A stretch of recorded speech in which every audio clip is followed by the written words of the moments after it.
Jemi në një transmetim të drejt për drejt të breaking, do të ndalemi tek zhvillimet më të fundit që lidhen me politikën, përplasjet në kuvend, edhe pse në fakt një ditë më parë ishte bërë me dije se palët kanë rënë dakord për të krijuar dy komisionet e posaçme për reformën zgjedhore dhe atë territoriale, por siç ne kemi përcjell në transmetim të drejt për drejt, seanca ka përfunduar me përplasje, madje edhe me përjashtimin e Gëzment Bardhit, kreu të grupit parlamentar të Partisë Demokratike nga kryeparlamentari Peleshi.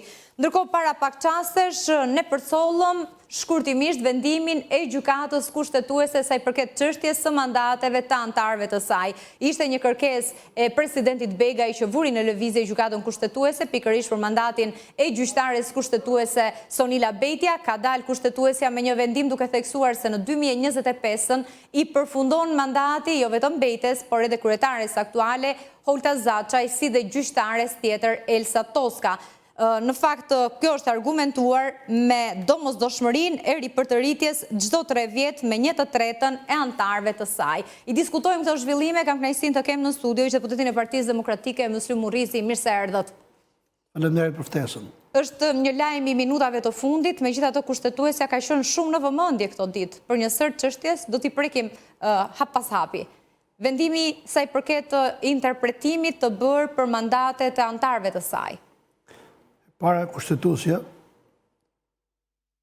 kur duhet merr të vëmendje, e shtyu me kamat vëmendje. Vëmendjen duhet ta merrte në 2024, sot një vit më parë, kur disa subjekte politike të vogla dhe deputet i dërguan për të parë bastardlikun dhe maskarallikun e kodit zgjedhor që bashkuan votat në trot korrik 2024, PD me PS. Heshtën si fija e barit dhe u diktuan në intimidim si vemje nga politika.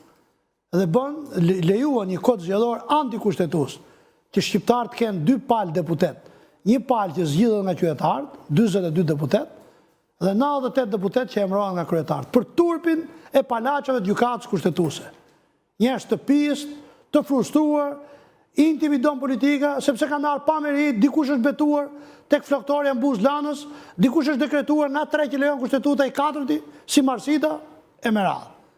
Kështu që çfarë vëmendje ka kjo gjykatë? Vetëm i përfundonte Marsildës mandatin. Po ç'lidhje ka, i ka përfunduar që ditën që ka shkuar. Ka shkuar në mënyrë antikushtetuese, se po merrem kot me 3 thot kushtetuta duhet dërgonte fllitësir dvorani tek presidenti, kampioni i kimetes, 3. 4 dërgoi ai dhe për atë 4 duhet ishte në burg. Por këtu s'ka, kush ta vosi burg? Ben Kraja. Kush? Altini që ishte konferencë shtypi para deputetëve. Duhet ishte në kokër të burgut dvorani. Për shkeljen me dashjet kushtetutës dhe nga 3 kandidatë që duhet i çonte Meta, si çoi 4. Dhe Meta dekretoi 4, për t'i treguar që me që ti e ke shkel, pse s'po e shkel dhe unë.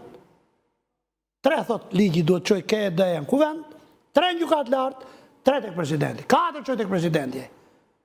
U votua ajo Toska në Vorpsi. Mori 94 vota në kuvend, kam qenë deputet. Ja, u betu kjo tjetra ke floktorja, ke parukjerja. Që këta çaj gjykatë kushtetuese janë, këta unë ju kam bëjë radiografi, këtyre se nga vind.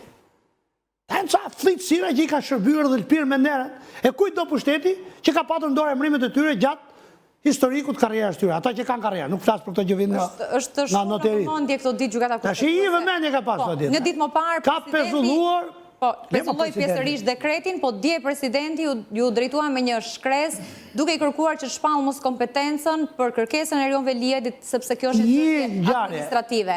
Sot edhe qeveria është drejtuar në lidhje me çështjen e mandatit në të njëjtën linjë. Pse po i ndan vetë qeveria? Në sinkron është si presidenti si qeveria. Kur ftohet qeveria të shtin presidenti, është me gri presidenti të shtin Rama. Në si vlezë si e men. Pse po mi ndani unë? Ta mori urdhë me telefon, nuk kam dignitet njerëzor. Të ushtrojnë në detyrë pra të karrike ku janë ullur. Të shkputën 2, 3 apo 5 vjetë sa e kanë mandatin, nga qenja skllav. Nuk e dun lirin. Ju pëlqen sklavëria. Nuk rrojnë dot pa një tutor në kurriz. Pra këta janë njerëz të përshtirë të shoqërisë shqiptare, që aksidentalisht morin funksione që duhet i shërbejnë shoqërisë shqiptare, por fakt ai shërbejnë padronit radhës. Një vendim ka marrë kushtetuesja që pezulloi nëntorin për zgjedhje. Vetëm për Tiranën. Po vetëm për Tiranën se pjesëshëm i dekretit se ishte bërë kërkesa nga votimi. Po vetëm për Tiranën, se vetëm për Tiranën ka i VKM që ka shkarkuar Erion Velin. Nuk ka për Ervin Dema se ka ik vetë. Nuk ka për Vlorën se i thanë ik vetë. Nuk ka për atë të Cerriku se ka arë ministrë. Nuk ka për atë të Borrelit se... Janë deputet, 3. Pra e kanë lënë vetë mandatin. Dhe kur ikën vetë, nuk ka nevojë për VKM. Megjithatë, në 31 tetor do të jetë një vendim përfundimtar kur që do të shikojmë, do ta quhet vlefshëm vendimin e qeverisë apo jo të Këshillit. Jo të atyre debilëve funksional, të këshilltar bashkiak, që ngrenë dorën si manikin pa ditë se çfarë votojnë. Nuk kanë asnjë kompetencë Këshilli bashkiak që kërkoj. Pse s'e shkarkojnë këta Tërsekës? Erioni që është spak.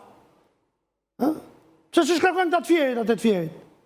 Ta të Benetit ati që delë në përgjime ke OST-ja, ke telefonat e ati verdha sa, Berberi që është e drejtori.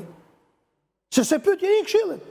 Kushtetuta thot, kryetarin e bashkisë, deri në 98 e ka pas shkarkuar presidenti. Sali Berisha deri në 97, pastaj i Vitre Gjamidani. Pas kushtetutës 98 se shkarkon qeveria. Dhe vendimi i qeverisë atakohet në gjykatë kushtetuese për lishmërinë e saj. Pra, Bega kur dekretoi zgjedhjet pa prit vendimin e gjykatës kushtetuese, është ku diun, është ose qundë më të madhe si godinë administrative. E vlerësuat këtë vendim pezullim të pjesëshëm të kushtetuesës. Nuk e vlerësova fare. Po, tha dha një vendim. Edhe me qenë ku diun, të lehthitur gjithë, se vemja janë ata, ishin detyruar ta bënin atë vendim. Po në 31 tetor, çfarë do të vendosin? Nëse do të jenë lirë, sa kohë që ky burri nuk është i fajsuar me vendim të formës prerë, do të arrëzojnë vendimin e Ramës. Nëse as klever që i merë në telefon ky, ai që i ka vënë atje, këta të floktores, ku janë betu, me gjithse këta nuk njohin miqë e shokë se i pashke Këshilli Bashkiak. Gjithë Këshillin Bashkiak PSS, para se të arrestohej Velie, kanë qenë gjithë miq, shok, Lalit, bashkëpunëtorët Lalit. Aty përveç 2 individëve që rujtën integritetin njerëzor dhe nuk erdhën mbledhje për të përdorë, gjithë tjerë u rreshtuan për të ngritur dorën si klaun kot për i vendim nul që s'ja vëshëllen kush. S'ja vëshëllen kush. Ka pas vendim Këshilli Bashkiak për shembull, kur Rama ka shkarkuar në WhatsApp, në telefon, Facebook, Shukriu në Dibrës, ja. Po kur shkarkoi Safetin, ja. Po për Fatos Tushen, ja. Pa ishi prallë për treguar që me urdhën tem të bashkohen. Pse duhet bashkohen dhe votat PD-ja? Për i vendim nul. Se kur e kërkoj PD-ja, në maj, këta nuk umlohen, dhe shurrafëm i një tjetë u hodhën fyt. Shkarkimin e Velijet. Tash kur e kërkoj Rama, jo PS-ja, me vrap PD-ja, dili shtyshin e u dërmun nga brite, nga krahat me një tjetë kush do fliste para kamrave. Sukses i madh. Ai nuk u shkarku për inceneratorin. Për atë për cilën Adriana Kalaja ka folë 24 ditë rresht, në 24 protestat. E u shkarku për se i desh kjefi Ramës. Dhe për të arrestu, nuk është arrestu për inceneratorin. është arrestu 6.000 herë Koka, 5 herë Alqi Bllako, 9 herë Fatos Tushen. Ky jo, zero. Si pritet të shkoj çështja e Tiranës? Kur? Si pritet të shkoj çështja e Tiranës? E bashkisë, drejtimit të saj, mendoni se do të ketë zgjedhje së afërmi? Nuk e di, do të variojë nga ky vendim. Çfarë do të bëjnë? Nëse ato do të pranojnë si të ligjshëm vendimin e Ramës, procedurën e shkarkimit, dhe do të shpreha në vendim që është i vlefshëm dekreti i presidentit për datën 9, koha është mjaftueshme ai sa ka lënë Kasi për 7 ditë për të bërë fushat, nuk e di ka kohë për të regjistruar apo jo.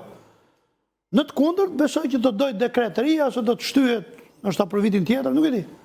Mënyra se si pritet të përfaqësohet Partia Demokratike, kampi opozitar, gjithmonë në momentin kur do të zhvillohet një garë, ka vendosur si për Tiranën, ashtu edhe për 5 bashkitë e tjera të mbështes kandidat të pavarur. Unë jam kundër, personalisht, sepse partitë ekzistojnë për të marrë pjesë zgjedhje.